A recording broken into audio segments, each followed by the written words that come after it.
to the zone.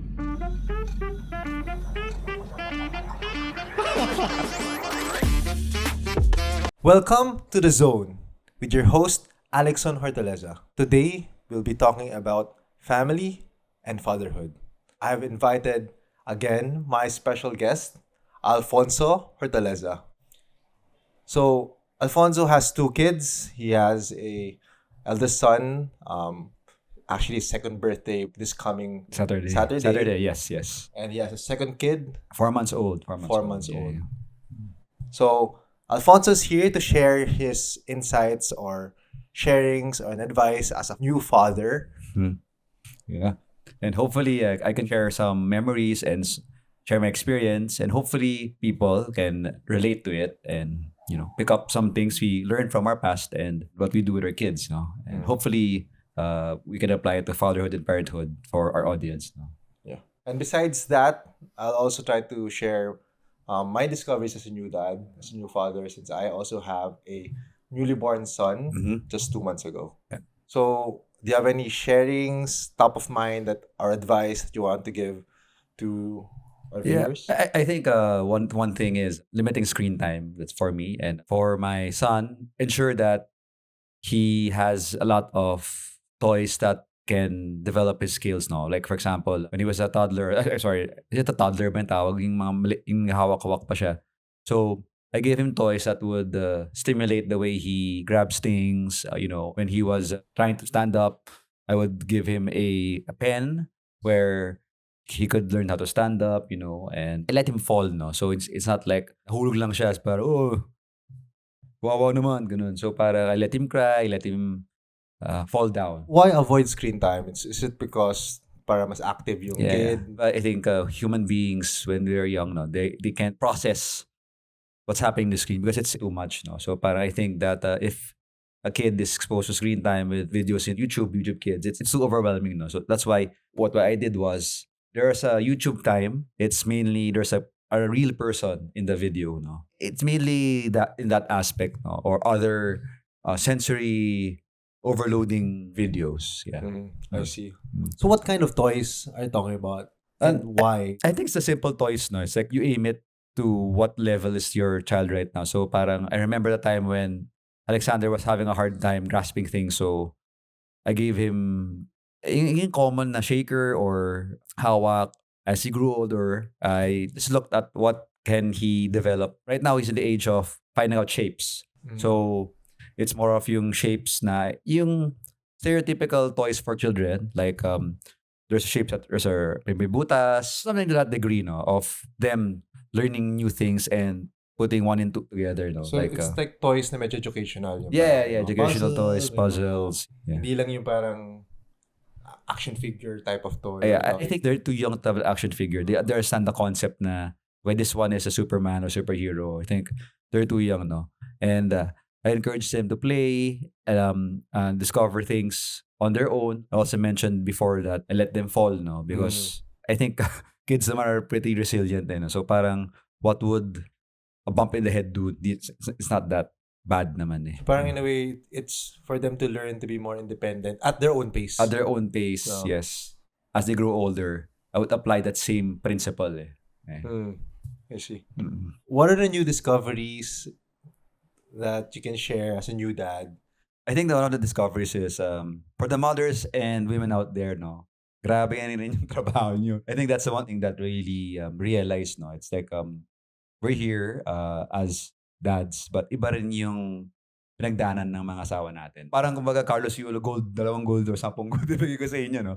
So kudos to you mothers, and I think you should also take care of the mothers because mahirap yung nangyari sa kanila, no. For example, if they give birth, breastfeeding, pag CS pa, masakit, right? And postpartum, that's one. It's very hard to deal. So I realized that one of the ways of us raising our children well is also supporting our partners as well, because it also It halos. halos to our children. So Yeah. that's one of my realizations. Tama nga, no? Just to emphasize yung breastfeeding, no? Every 3 hours, di ba? Yes. Every 3 hours. Parang may kwento ka nga sa akin yun, di ba? Ano yung kwento? Yeah. For everyone. May kwento kasi. Pakay. Yeah.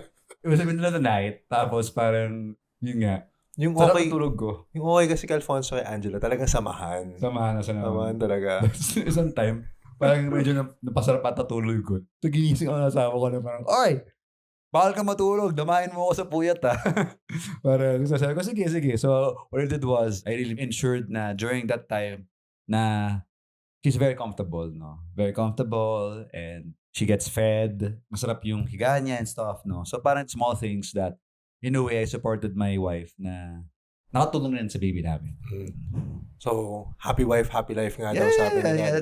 And that's true kasi it halos dun sa baby. Ako naman, personally, yung mga learning ko is, parang gusto ko ibalik yung mga tradition na na-experience natin as a kid.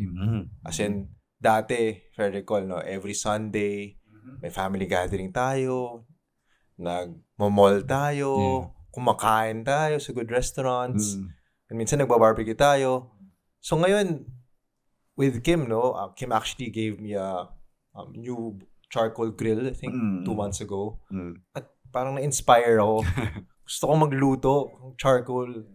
Kasi gusto ko magkaroon ng sariling family tradition with my family, with our family naman, na magkaroon ng every Sunday mag-barbecue.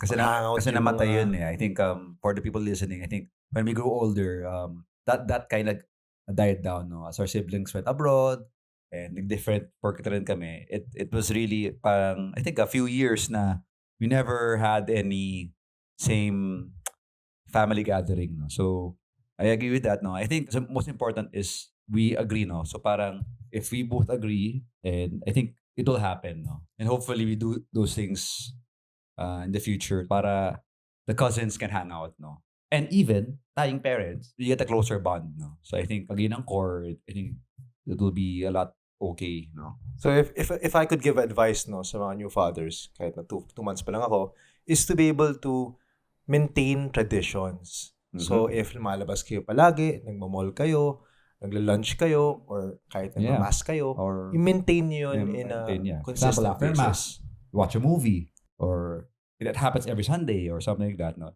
It creates a good memory, no? Parang for children as well, na parang like, but as long as it's family centric, no? Like every year, may trip kayo somewhere, pwede, or basta may ginagawa na trademark, kumbaga, ng family ninyo, right? Similar, no? Kasi tayo, di ba, very blessed and very grateful sa family natin na every year dati nung kids kami, nakaka-travel kami once a year. Na, lagi ko siya naalala kasi usually birthday ko yun during summer time. Summer break. So, yun din, isa sa mga traditions na hopefully madala ko sa kids ko in the future na makapagbiyahe. And even with your family, magbiyahe tayo together on a yearly basis kung kaya, no? Yeah. My wife's side of the family, marami silang traditions and it creates a good environment for family. So, yeah. I think that's a very important point, no? So, naalala mo dati, no? Parang yung traditions nga natin na every Sunday, restaurant tayo. To the point na same restaurant tayo for 3 months straight. Iba-iba. Every 3 months, pero same restaurant every Sunday. Yeah. I think it was funny, no? Noong time na yun, parang di masyadong nakakaumay siya. Pero pag matanda ka, parang, ewan ko, kasi siguro when we were kids, parang, oy, may ice cream, masarap, or, diba? Parang you didn't care. But looking back, parang, grabe, sobrang gasgas na isang pagkain. So imagine mo, same restaurant and same menu, di ba? Same orders, same order. Ulit. Yeah, pero masaya. Masaya siya. Kasi I think it's core. Hindi ko naalala na ulit siya. Naalala ko lang na nandun tayo as a family. I think yun ang very maganda about it. Diba? So again, being able to maintain that tradition, kasi it's a core memory for the kids. Yeah. Even up to now, I remember that, no? Na, pero hindi siya yung bad eh. Kasi it's about yung parang habit, tradition, and us going all the time as a family.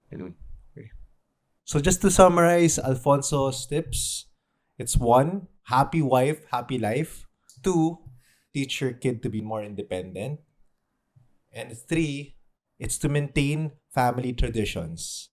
And also 4 is to limit screen time for your kid. So again, thank you so much, Alfonso, for joining me. Thank you. You're welcome, and I'm honored to be here. Marami akong natutunan sa conversation natin. And hopefully, sa mga viewers natin, may natutunan sa family, sa fatherhood tips. So before we end, we have a segment that you will be leaving a question for my next guest. What question would that be? Probably what is the most important value that you can apply, or value or principle that you can apply in your life? Probably, yeah. Good question. Excited to see how my next guest will respond. Thank you guys for watching. Please like and subscribe down below and follow us in the next one.